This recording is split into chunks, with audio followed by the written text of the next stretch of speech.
Thank you guys for tuning in on Sunday. Sorry I didn't get this out yesterday. I had some issues with Adobe Premiere. I'm recording this late at night, so you'll see this on Sunday. But either or, I'm going to go ahead and jump right into it here. And welcome and thank you for joining me for another great fucking random gaming news, where today I just have a few quick mentions that I want to go over with you guys. Then we're going to take a look at that Xbox Live event and what actually went down with it. Then we're going to go over some Cyberpunk 2077 news that was in the news all last week. Make sure that you guys are checking out those social media links in the description. I get news over on Twitter and Instagram that I don't normally get here in the channel, and I have been doing a lot more of it, so make sure that you guys are checking those out. Please share this video to help out the channel the most. Hit the like button if you guys did enjoy today's video. Subscribe with that bell icon turned on for more content like this, and let's go ahead and start the show.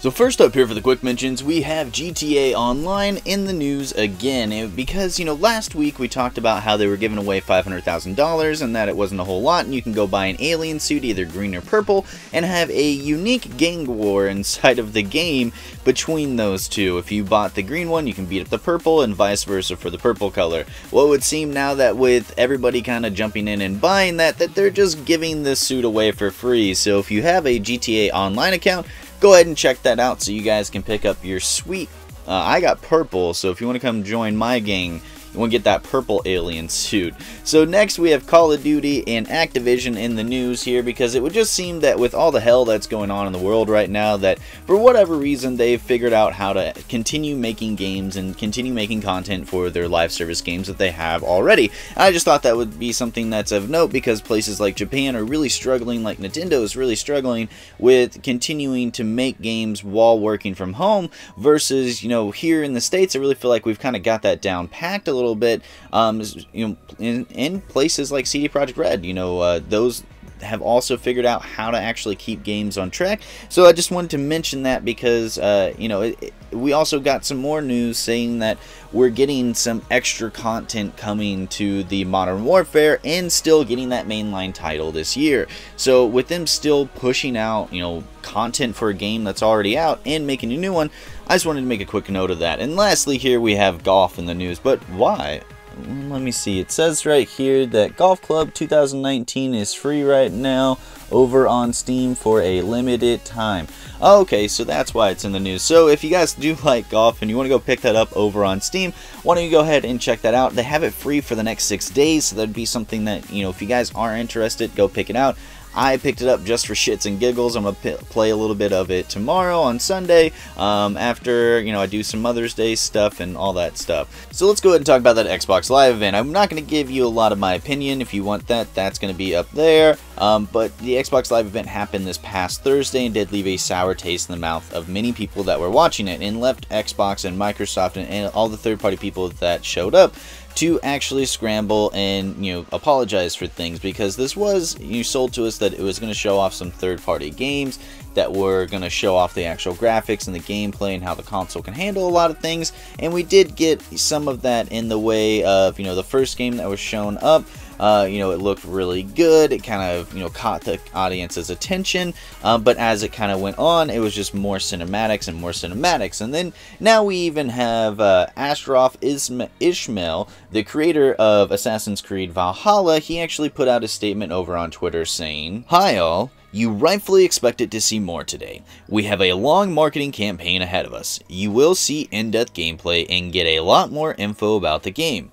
Thank you for your excitement and passion. Be patient with us and be kind. It will be worth it." So as you see there, you know, it's just one of those things that people, you know, just really didn't like the way that they sold the event, and rather than telling us that it was something that was going to show us maybe in-game, in-engine graphics with cinematic trailers and some gameplay and stuff along those lines, and we'll get more gameplay trailers, you know, further on, they kind of just said, hey, we're going to have an Xbox Live event where you see gameplay. They left it very vague, it captured people's imaginations, and they kind of ran with it. And one more thing that you may have actually missed from the overall live event there is that, you know, Scorn and the Median are actually both going to be exclusive to the Xbox Series X and PC, and not going to be cross-gen games. So it is something to keep in mind when watching this, that we did, I myself missed that until I was reading back through some of the news articles to get ready for the story. So it's one of those things that they did, show off a lot of things. They, didn't really show off. I feel like they showed off a couple of really good graphical games, but the rest kind of just felt like, regular now graphics. Like it's not pushing it. It's not making me feel like it's bringing more depth or life into it. But either or, before I get more opinionated, you guys, again, you can want to watch that video here.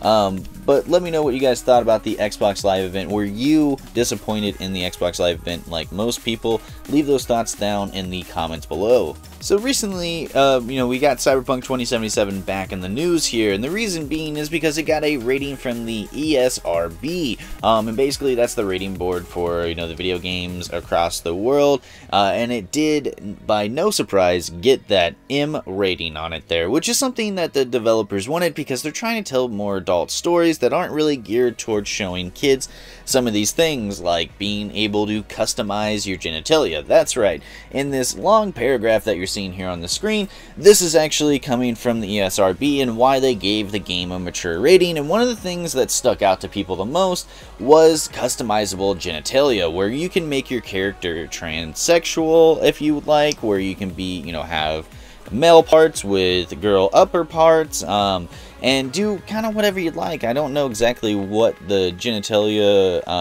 customization looks like because we haven't got our hands on the game yet, but it is nice to see that they're thinking about these kind of things and bringing those to the table, so that way people can, do more customization to it, because that's kind of the whole thing about Cyberpunk here that people don't really understand sometimes when it comes to it, is that body modification is a huge thing with Cyberpunk universe, not just with Cyberpunk 2077, but across the board. Like, that's the thing about the Cyberpunk genre, is that you're making yourself and you're customizing yourself to be something that you'd like, so that way you can, be a little bit better than the person that you were before, but it's bringing cybernetics into your body, and then it brings into the question whether or not you're truly human still if you've replaced all your human parts with robotic parts.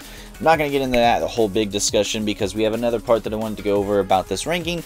Part number 2 here is that, a lot of people were getting up in arms that Cyberpunk 2077 is going to have in-game purchases. Well, that's not something to really be scared about because they have already come out and said that they are going to make DLC for the game that will come out after the fact. But since it is going to be DLC that you are going to have to purchase, the ESRB is making it to where you have to put an in-game purchase on there, because that technically still is an in-game purchase. So nothing to really worry about, because even if you look over on games like The Witcher 3, there are no loot boxes or random mechanics or anything like that that are going to get you to spend your money. It is literally just buying the expansions to experience more of what the developers have put in front of you. So, take that as you will, but that is one of the things to kind of keep in mind, that A, we're going to have customizable genitalia. That's pretty cool. And then B, the in-app purchases are not anything to really be scared of, just because, again, they're going to make DLC for the game. I trust Cyberpunk 2077's developers, CD Projekt Red, and I think you guys should as well, especially if you haven't played The Witcher 3. Maybe go pick that up while you're waiting for, the actual Cyberpunk game to come out, because it will kind of give you the caliper scale of what we're actually working with when it does come to this game. Not by mass, because this game is going to not be as big as The Witcher 3, but it's going to have more density vertically versus horizontally. So, if you guys did have any thoughts about this, I'd like to know what you guys thought. If you're going to have customizable genitalia, what would you make your character be?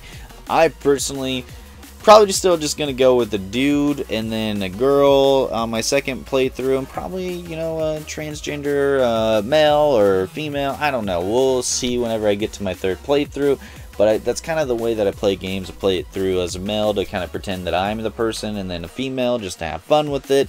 And then, whatever after that, if I'm going to replay it 3 or 4 more times. But I'm probably going to be replaying Cyberpunk 2077 a few times. But either or, leave your thoughts down in the comments below on what genitalia you would actually have for Cyberpunk 2077. Before we close out this video, just thought it'd be cool to take a look at those sales numbers for the Nintendo Switch, because the fiscal quarter for the beginning of the year actually did close out, and they did give us up-to-date numbers for the Nintendo Switch and a lot of their game titles. So, firstly, as you're seeing here, it sold over 55 million units, and that's crazy if you ask me, because if you put the GameCube and the N64 together, it still sold more than both of those.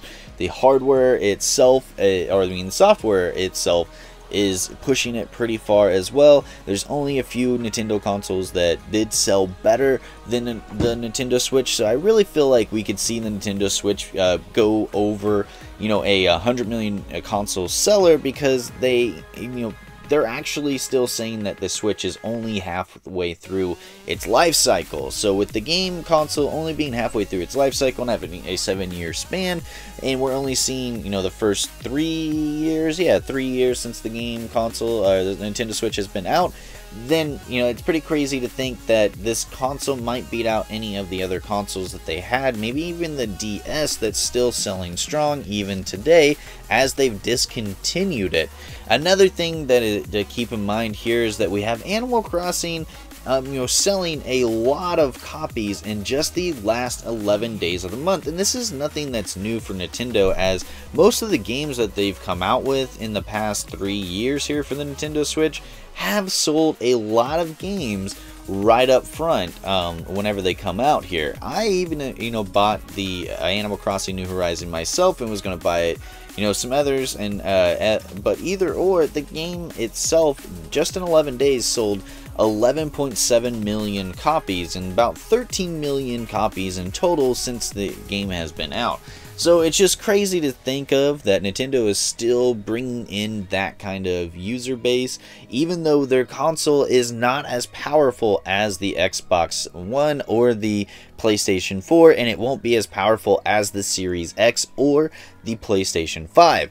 I don't know, I just thought that was crazy and wanted to show you guys, but thank you guys for watching this video. I greatly appreciate all that you have. If you did enjoy it, go ahead and leave those thoughts down in the comments below, and hit the like button to let me know that you did. Make sure that you are also checking out the description for all those social media links, as I get some news over on Twitter and Instagram that I don't normally get here on the channel.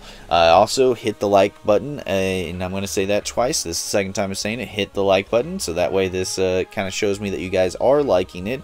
Share this video so that way you can help out the channel the most. Hit the subscribe button with that bell icon turned on so you can get more content like this. And as always, I have been Tasty, this has been Random Gaming News, and have a wonderful fucking gaming night.